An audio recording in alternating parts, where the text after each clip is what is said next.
realized that my standing here today, as tough as it might be, would be the best way for me to not only thank him for all his love and support, but to also honor him and pay tribute in a way that he so rightly deserves.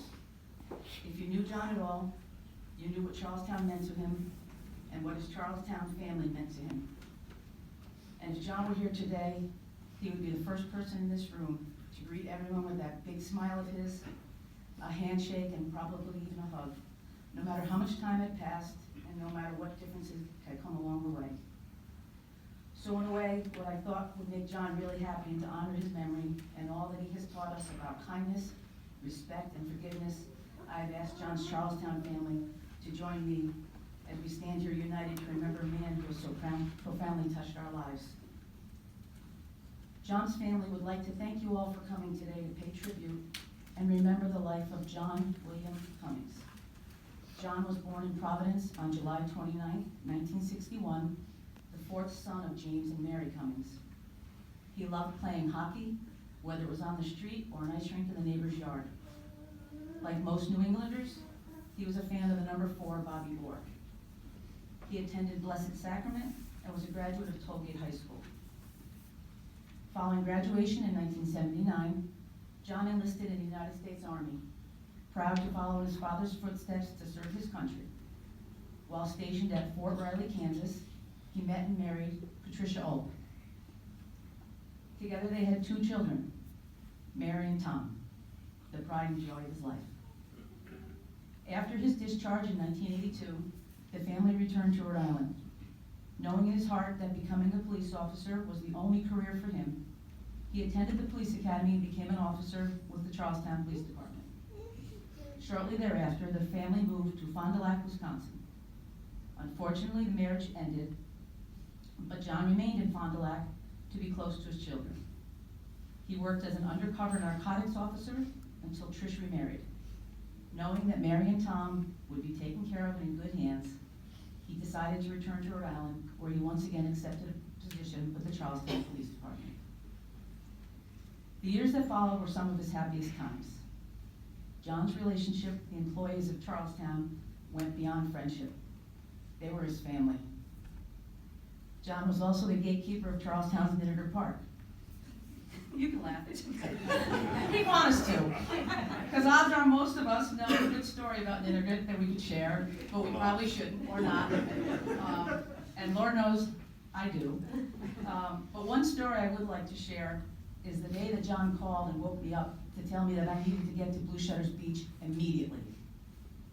Upon arriving at the Shutters, John met me with that big grin of his and went on to tell me that John F. Kennedy Jr.'s plane had gone down somewhere in the area and we needed to keep an eye out for him or any sign of his plane. As many of you know, John was a jokester, so I asked him if he was serious, thinking that there's no way he could be with that big smile on his face. He looked me square in the eye, and I'll remember it for as long as I live, and said, "Of course I am, dumbass."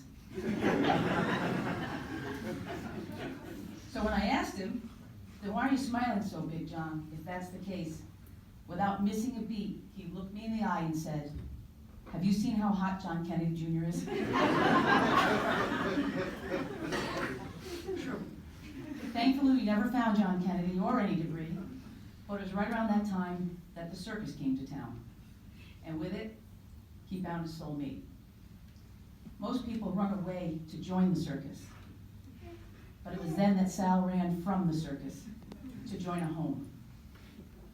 John and Sal would wed in a simple ceremony, with Tom serving as his best man. As fate would have it, the career that John so dearly loved was cut short due to a disability. He retired as a detective and went south to a warmer climate. When you hear the word Florida, most of you think of the state where old people go. John wasn't old, but he was definitely an old soul. Even his 88-year-old mother called him old-fashioned. More than likely, he could be found watching Father Knows Best, Dennis the Menace, and Andy Griffith, which he called his training films. Not only was Lawrence Welk on the TV every Saturday night, but John would record it so he could watch it every other day of the week. True? His favorite performer by far was Tony Bennett. He and Sal enjoyed many of the concerts that Tony Bennett performed, and the most memorable being the one in Warwick at the 10th. It seemed fitting that Florida would become John's new home. John was an avid golfer who loved giving lessons to friends and family. His idol was Jack Nicklaus. John would say that his disability took the two things that he loved the most, being a cop and golfing. John enjoyed the sun and looked forward to being poolside with his friends, a good cigar, and a good cocktail. Of course, it didn't take him long to befriend a lot of people, friends to this very day. He loved visits from his grandson Tyler and playing with his granddog Roxy. John courageously battled his cancer, always positive and accepting of the reality that was to come. In his last days, he was surrounded by friends and family, near and far. The outpouring of love moved him to tears. And so, it is only fitting that we say goodbye to the kid with the Rhode Island accent. His old-fashioned values made him who he was.